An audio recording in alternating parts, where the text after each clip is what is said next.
জাতীয় সংসদ নির্বাচনের আগে স্থানীয় সরকার নির্বাচন চায় অন্তর্বর্তী সরকার। এমন দাবি বিএনপির স্থায়ী কমিটির সদস্য অবসরপ্রাপ্ত মেজর হাফিজউদ্দিনের। এদিকে জামায়াতের সেক্রেটারি জেনারেলের দাবি, রাজনৈতিক সরকারের অধীনে স্থানীয় নির্বাচন হলে বেশি শক্তি ও কালো টাকার প্রভাবে নিরপেক্ষতা হারাবে।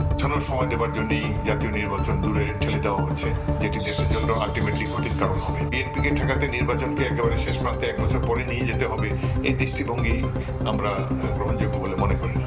বিএনপির স্থানীয় কমিটির সদস্য মেজর হানিফউদ্দিন আহমেদ বলেছেন, রাষ্ট্র সঠিকভাবে পরিচালনা করতে একটি নিরপেক্ষ সুষ্ঠু নির্বাচন প্রয়োজন।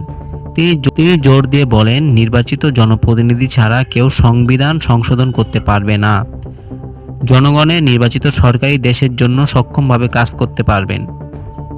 বুধবার শহীদ হাদিস পার্কে জেলা বিএনপি সমাবেশে প্রধান অতিথি বক্তব্য হিসেবে তিনি একথাটি বলেন। সমাবেশে বিএনপির তথ্য বিষয়ক সম্পাদক আজিজুর বারী হেলাল, ছাত্র বিষয়ক সম্পাদক রফিকুল বারী ইসলাম বকুল ইত্যাদি সকল নেতাকর্মীরাই বক্তব্য রাখেন।